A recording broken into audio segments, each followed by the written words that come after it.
გაგვეცანით. ლევან ხერხეულიძე, ადამიანი კამერით. ბოლომდე ვარ თუ არა ფოტოგრაფი, ეგეც არ ვიცი. ახსნი რატომ. ფოტოგრაფს და არტისტს შორის არის რაღაცა ტიპის განსხვავება.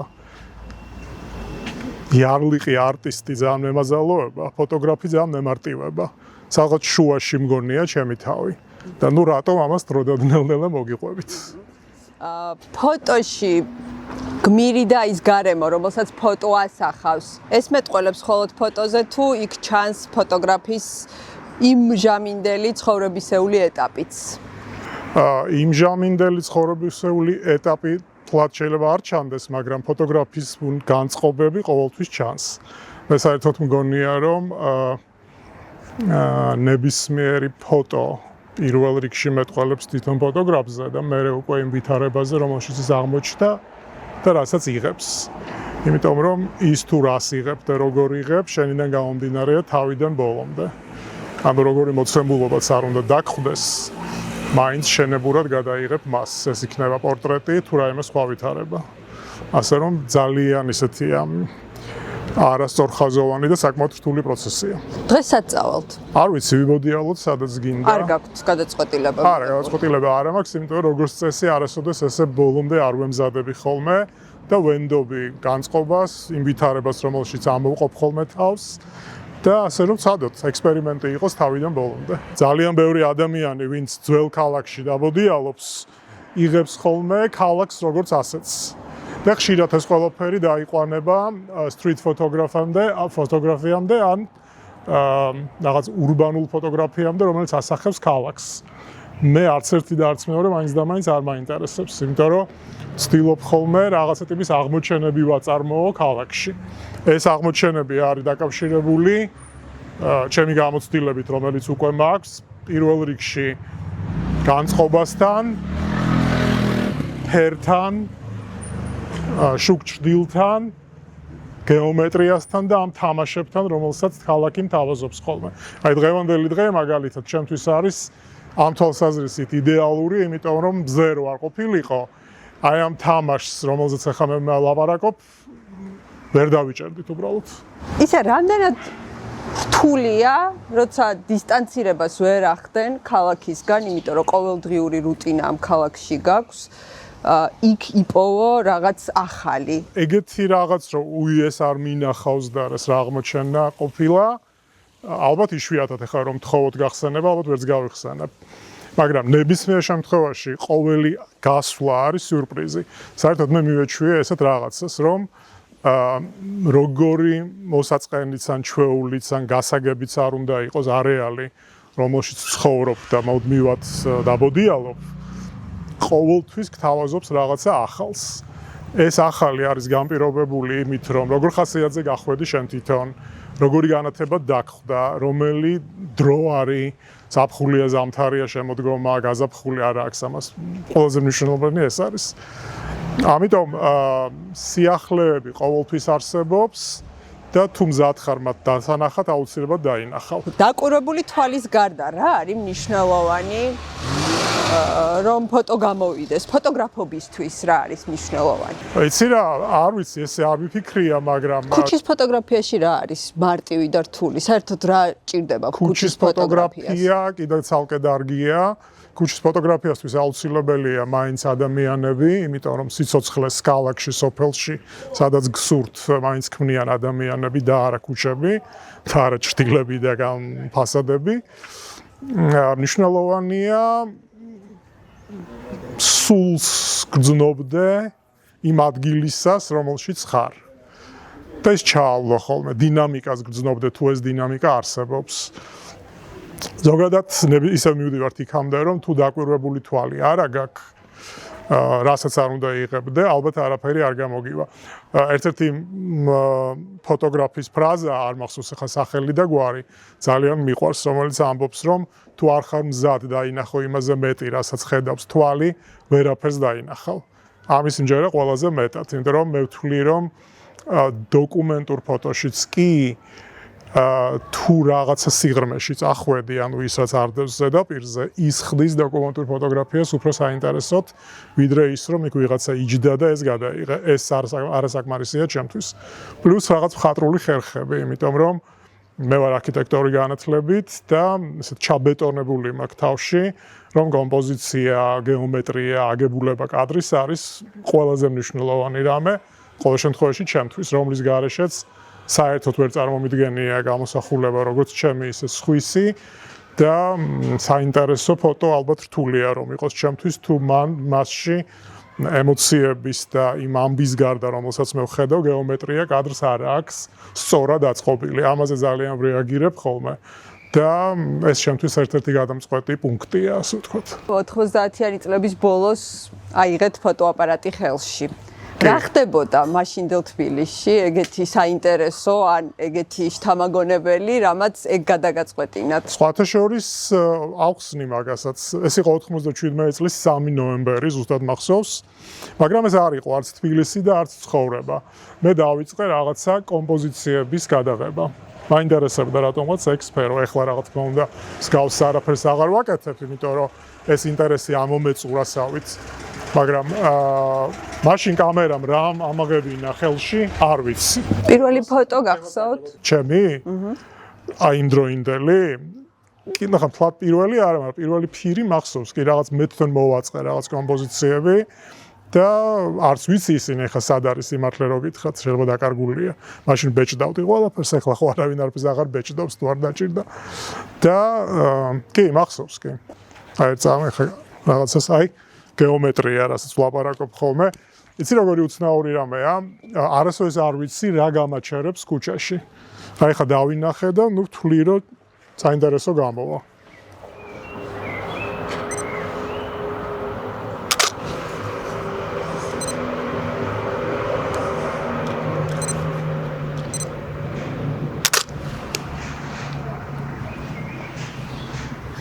სათვალე და ფოტოგრაფი ცუდი რამეა. ხო, მაგრამ უკვე მიწევს.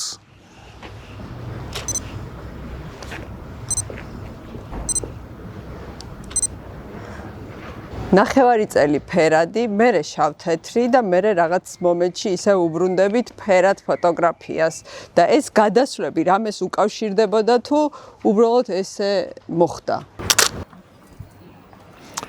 არა, უკავშირდებოდა უდავოდ. მივხვდი რომ ალბათ მივხვდი უფრო სწორედ რომ ფერი არ მაინტერესებდა. მიდგომა მქონდა ესეთი რომ ახლა ხვდები რომ მაინც და მაინც სწორი მსჯელობა არ იყო. შავ-თეთრი ფოტო ზუსტად იმის გამო რომ მას არ აქვს ფერი. რაღაცით უფრო იდუმალია, საინტერესოა და უფრო მთლიანია. აი ეს მთლიანობის და ემოციურობის განცდა შავ-თეთრში იყო ჩემთვის პრიორიტეტული. თან მე ზოგადად ესეთი ძიმე არა, მაგრამ ესეთი ტიპი ვარ. ნუ დეპრესიულიც არ ვიცი, როგორ არ ვიცი რა დავარქვა. მოკლედ შავ-თეთრი ტიპი ვარ უფრო. ახლაც კი შეიძლება.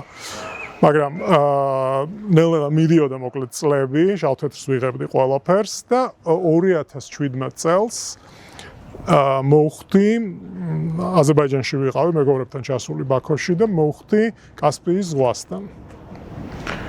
ძალიან საინტერესო პლაჟი იყო, მიგდებული და ამ პლაჟის გადაღება დავიწყე და როდესაც დავიწყე გადაღება, რადგან ციფრულით ვიღებ ნებისმიერი ჩემი ფაილი საწყისში შაფერადია, თუ მაინც ფერადად ვიღებ ყველაფერს და მე გადამაყავ შავ.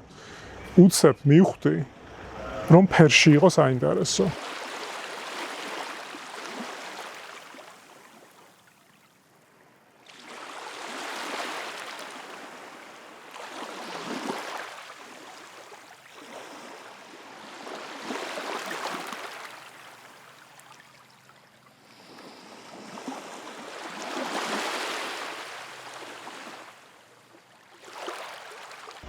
და თან ჩემ თავსაც ვეუბნებოდი ადრე და ეხაც დამწყებ ფოტოგრაფებს სულ ვეუბნები ხოლმე ამას რომ ფერში გადაღება და ფერადი ფოტო ერთ და იგივე არ არის.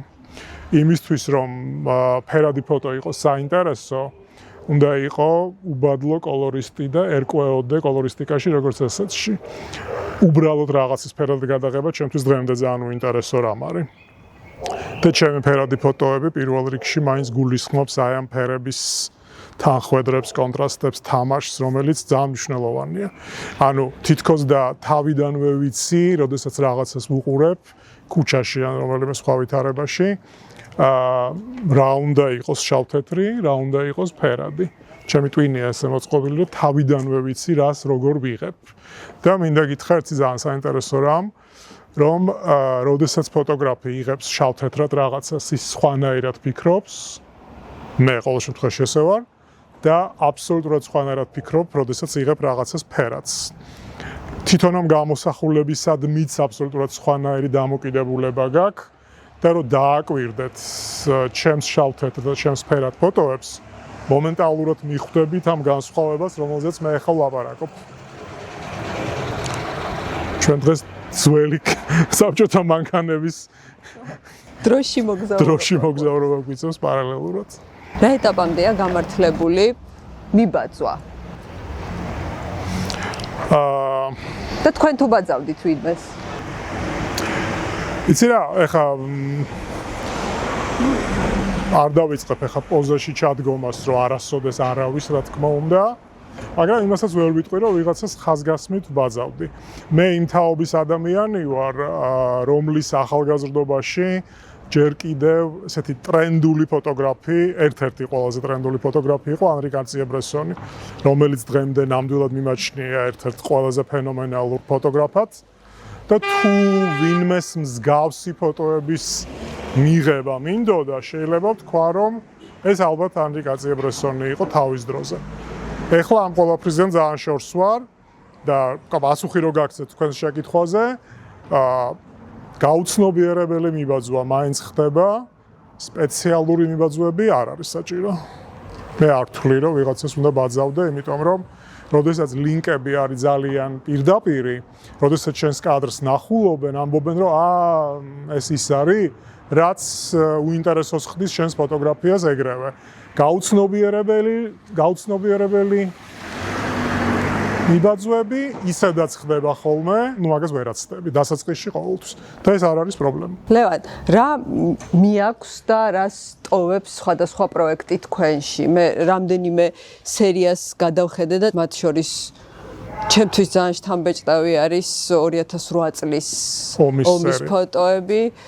ფსიქიატრია სამწუხაროდ არ მინახავს, მაგრამ წავიკითხე, რომ გაქვთ ასევე სერია და ასევე არაჩვეულებრივი პროექტი არშილ ქიქოძესთან ერთად. აი ამ პროექტებმა რა მოგცათ ენერგიის თვალსაზრისით, ცოდნის თვალსაზრისით და რა წაიღო თქვენგან ემოციურად? იცი როგორი რამ არის, როდესაც გიჭირავს კამერა, ემპათიის უნარს რა თქმა უნდა არ კარგავ, მაგრამ ერთგვარი გამჭვირვალე ჯებირი თუ რა ქვია, რაღაც კედელივით ჩდება ხოლმე შენს და იმ ობიექტს, ან ობიექტურ რეალობას შორის, რომელსაც ხედავს თვალი. არაფერი არასოდეს არ წაურთმევია, ფსიქიატრიულშიც ძალიან საინტერესო იყო ჩემთვის და როდესაც ამ ფოტოების ნაწილი, რომლის ჩვენებაც შეიძლებოდა, სადაც ხალხს სახეები არ უჩანს, ითრგუნებოდნენ მნახველები ამ სერიის ნახვისას, მე ესეთი განცდა არ მქონია. ჩემთვის იყო რაღაც ახალი, ძალიან საინტერესო, ჩემთვის ახალი, ძალიან საინტერესო გარემო, რომლითაც მოვინუსხე და იმის ფონზე, რომ ძალიან მძიმე პირობებში ხდებოდა გადაღება ამ ადამიანების, ავიფსე ამ ყველაფრით, ანუ გამოცდილებებს ვიღებ ხოლმე ყოველ ჯერზე. და ეს გამოცდილებებია ყველაზე მნიშვნელოვანი ჩემთვის. ანუ მე არ მახსოვს, კიდევ ერთხელ გავიმეორებ, მე არ მახსოვს რაიმე ტიპის გადაღება, როდესაც რაღაცას ენერგია ჩემგან წაეღოს. და რაც ეხება სწავლას, ნუ სწავლობ ყოველ ჟამს, ყოველ წამს, როცა რაღაცას აკეთებ, თან ვიქნები ეგოისტი და ვიტყვი, რომ როდესაც შედეგს იღებ, ეს ისეთი ძლიერი რამ არის და ძლიერი ემოციური მუხტია, რომ ნუ ყველაფრად ღირს. ასე რომ პირიქით ვიმუხტები ყოველთვის. საყვარელი ფოტოგრაფი გყავთ? კი, ქართველი მაინტერესებს პირველი. ქართველი? ვიფიქრებ, გიორგი შენგელია, ვინც პირველი ეგრევე მახსენდება, ვახო ხეთაგური, ძალიან მომწონს ვახო. ეხლა მაყურებელმა არ მინდა გაიგოს, რომ ეხლა ბესტების ამბავში ჩამოთვლას ვაკეთებ. ჩემი სუბიექტური ლისტია, რომელიც მათ შეფასებასთან, ზოგად შეფასებასთან არავითარ კავშირში არ არის. ხო, აი ეს ორი ადამიანი პირველ რიგში ვინც მახსენდება და ახლოს არის ჩემთან.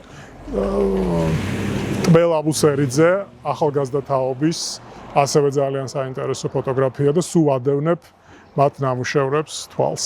კიდევ ბევრია, მაგრამ ეს სამი უცებ რაც მომდის თავში, ეგენია. სანამ გადავალთ არაქართველ საყვარელ ფოტოგრაფზე ან ფოტოგრაფებზე, მანამდე მინდა გკითხოთ, რა მოგცათ იმ ადამიანების გადაღებამ, თუ კიდევ გადაიღეთ და მე. არა, ისმენ. რა მოგცათ იმ ადამიანების გადაღებამ, რომლებიც თავად იღებენ, როგორც წესი ყოველთვის, მე ვგულისხმობ ფოტოგრაფების პროექტს, კი გეტყვი. ეგ საინტერესო იყო ძალიან. ეხლავე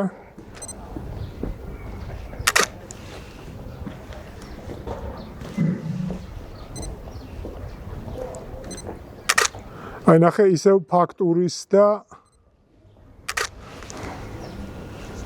ფერის შეხამება, ანუ ხო ვერ იტყვი აქ რამ დამაინტერესა, ეხლა რთული წარმოსადგენია, მაგრამ ნუ ვიცი რაც ვაქცევ ამას, ასე რომ ეგეთი რაღაცები მჭირს ხოლმე.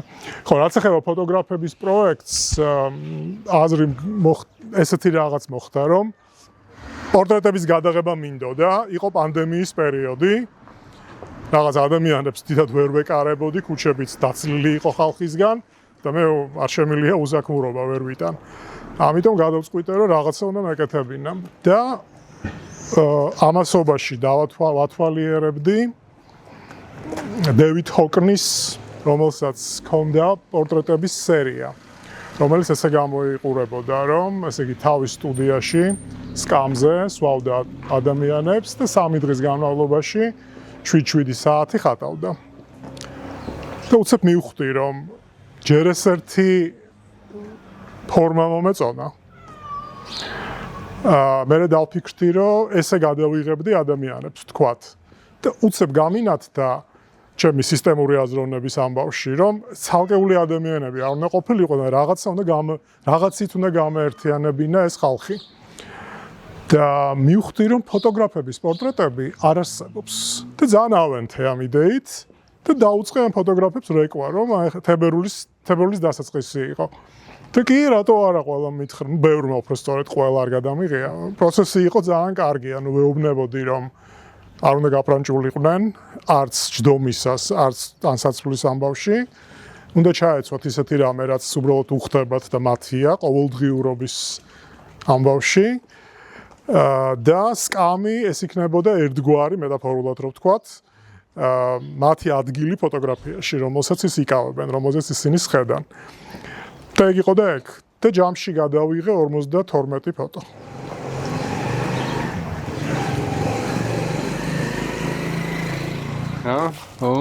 კაი გართობა, კაი მინჩი. როგორ ახლა? კარგად. დაგაკ ფილმი. დაგყავს ფილმი, იქით-აქეთ, არა? მორჩა, არა, კი, რაღაცები არის, ცოტა რა. კარგად. არაქართველი საყვარელი ფოტოგრაფი.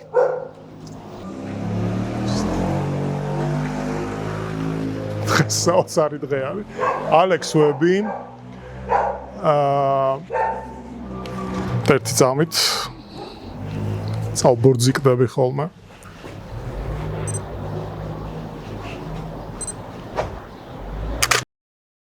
ისევ ანრი კარციე-ბრესონი, რომელიც მაინც რჩება აიკონიკ ფოტოგრაფად ჩემთვის.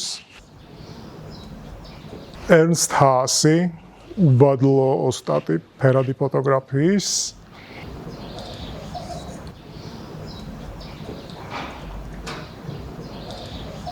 დოიდო მორიამა, იაპონელი ფოტოგრაფი, სრულიად განსხვავებული აი ამ სამისგან. ამ სამს რა ერთიანებს? არაფერი. არავის არაფერი არ აერთიანებს და ამიტომ მომწონს ყველა. ボタンを押してください。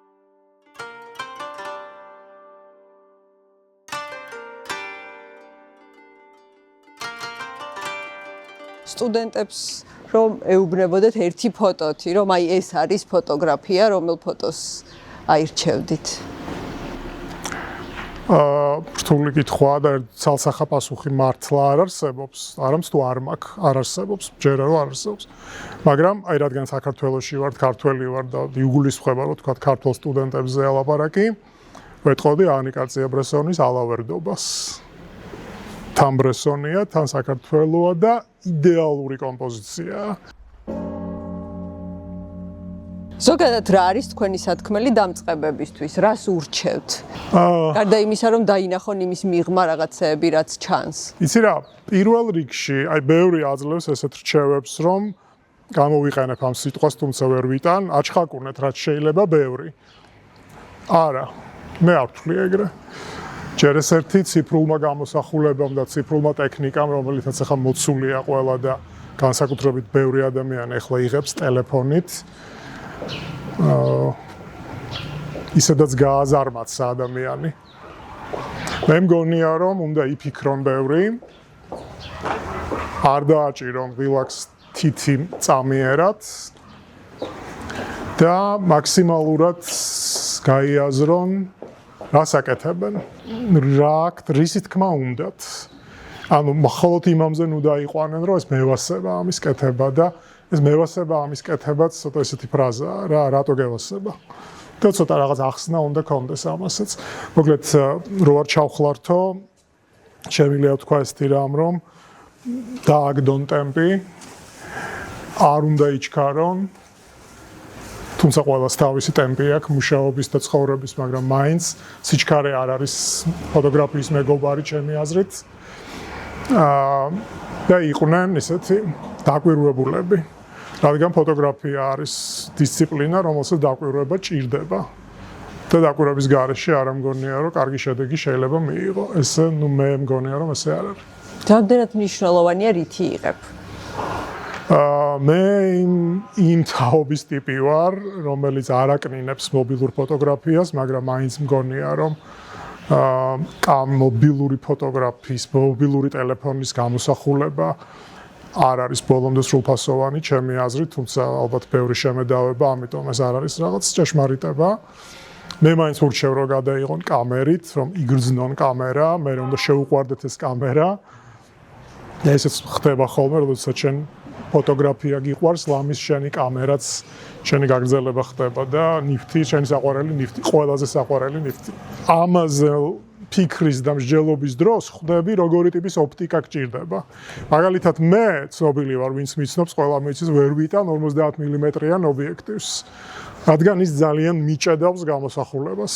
პორტრეტებსაც კი ვიღებ ამითი 24-70 ზუმი.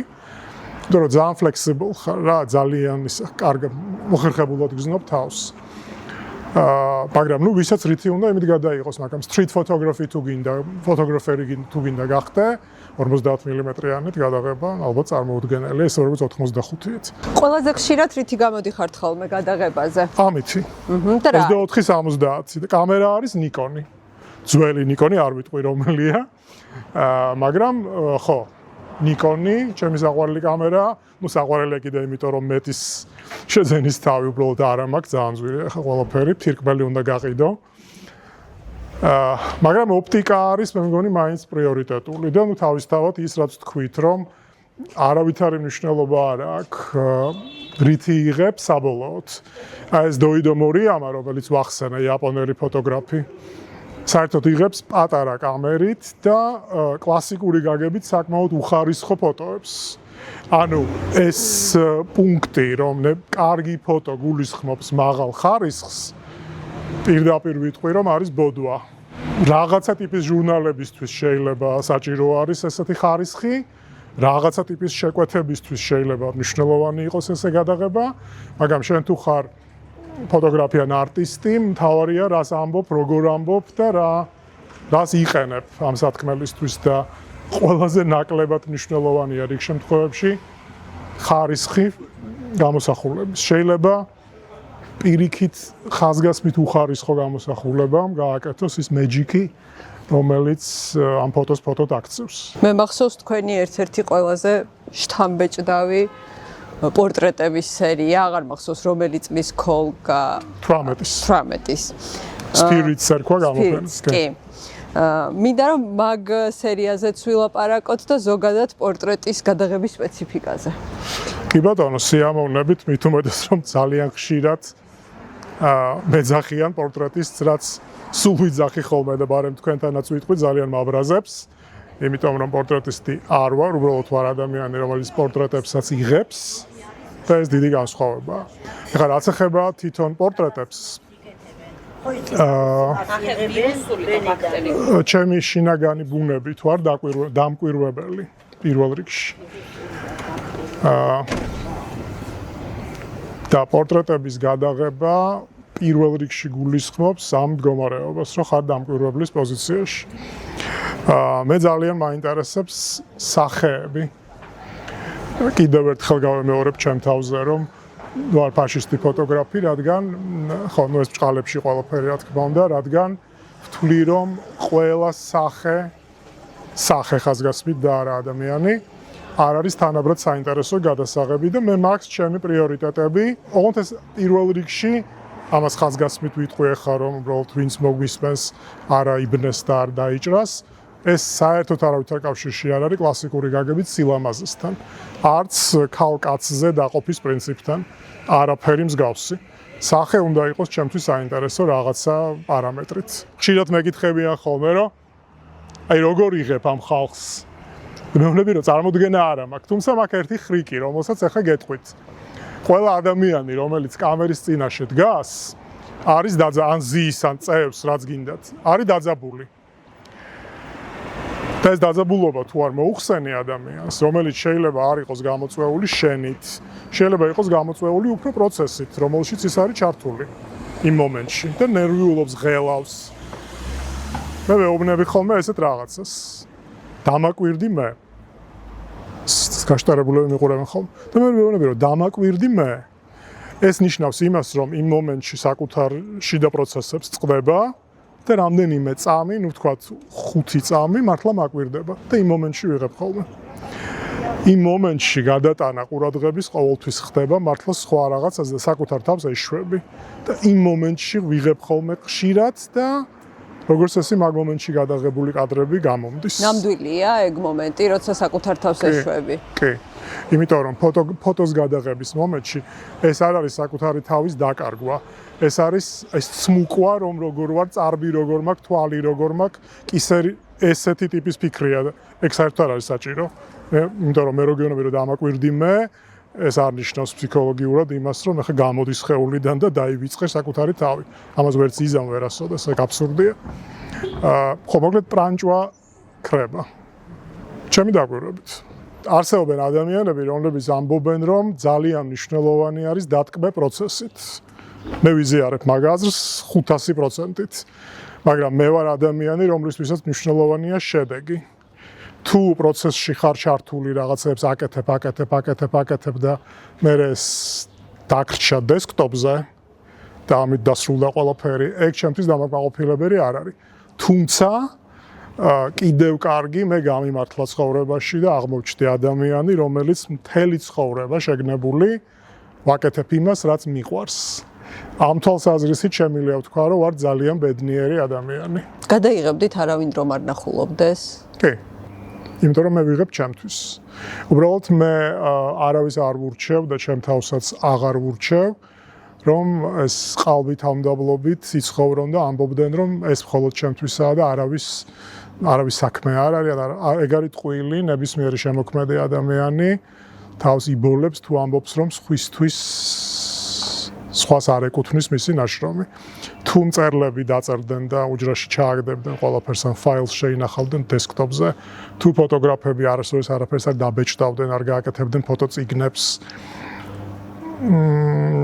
რა თქმა უნდა ისინი იარსებებდნენ და რა თქმა უნდა მათი შრომა არც წყალში გადაყრილი არ იქნებოდა მათთვის, მაგრამ მე მგონი ნებისმიერი შემოქმედი ადამიანი უნდა აღიარებდეს იმას, რომ რასაც შენ ქმნი, უნდა გაიტყორცნო გარეთ და ეს კიდევ დიდი სიამოვნებაა. მე მგონია, რომ კაცობრიობამ დაივიწყა, რომ სიამოვნების მიღება არა ჰედონიზმი, უბრალოდ სიამოვნების მიღება.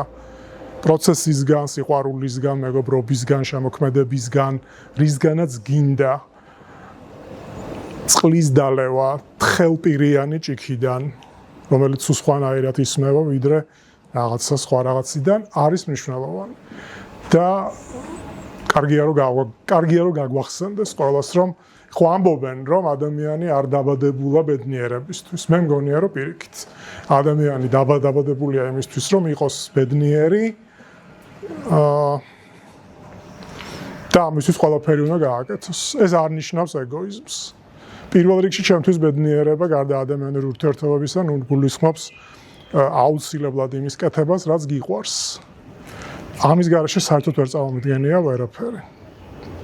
აი წარმოვიდგინეთ ახლა სასაცილო მაგალითია, შეიძლება უადგილო, მაგრამ თქვათ 60 გადაცილებული კაცები ან 70 გადაცილებული კაცები, როდესაც სამსახურს კარგავენ ან ბიზნესი აღარა ამათვის აქტუალური ან რაღაცა მსგავსი და როცა არაფერს აღარ აკეთებენ, ხშირად ხდებიან დეპრესიულები იმის ფონზე, რომ ყავთ მოსიყვარულე ცოლი, თქვათ იდეალურ სურათს დავხატავ, შვილები, შვილიშვილები, მეგობრები, ნუ შემორჩენილები თუ შეიძლება 70 წლის ასაკში მეგობრები კიდე იყოს აქტუალური. მაგრამ უბედურები იცი რატომ არიან? იმიტომ რომ აღარ აკეთებენ იმას, რაც უნდათ რომ აკეთონ. ანუ მე იმის თქმა არ მინდა და არ ვაკნინებ იმას, რომ ადამიანური ურთიერთობები რაღაცით ნაკლებია შემოქმედებით პროცესზე, მაგრამ თუ რამე გვაბადია და მხოლოდ ჩვენია თავიდან ბოლომდე, ეს არის შემოქმედება. თქვენი აზრით რომელი იქნება დღევანდელი ფოტოებიდან დღის ფოტო? იცი რა რთული სათქმელია, ჯერ ცოტა გადავიღე და ესე უცებ ვერ ხვდები, მაგრამ მე მგონია რომ ეს პირველი კადრი, აი ხა ჩავხედავ, ჭრტილი სამკუთხედები რაც გადავიღე, მე მგონი ეგენი, აი ბარემ გაჩვენებ. აი დაიწერე წუთი კიდე რაღაცა დაინახა ჩემმა ტვინმა. ხო, აი მე მგონი დღის კადრი იქნება უკვე ეს. ერთ წუთი გადავიღო კიდე. ეს უფრო ის არის რაც მე მინდა.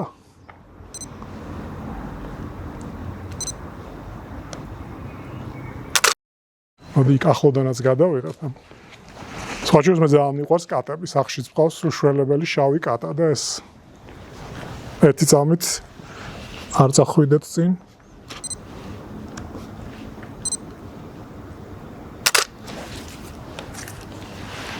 ფისო არ გაიქცა.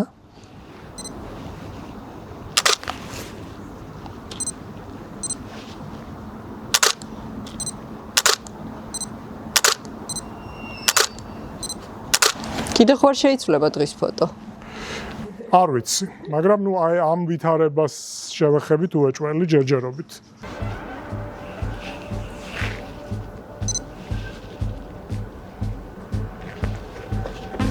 აი ხედავ რამდენი ხანი იმას შვები. ვაწყობ კადრს.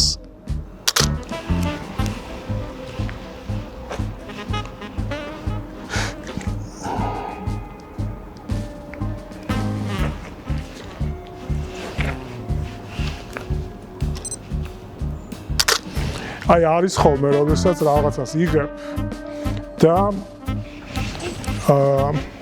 ექსპერიმენტივითაა და არის ზოგჯერ რაღაცები, რაც ზუსტად იცი რომ გამოგივიდა.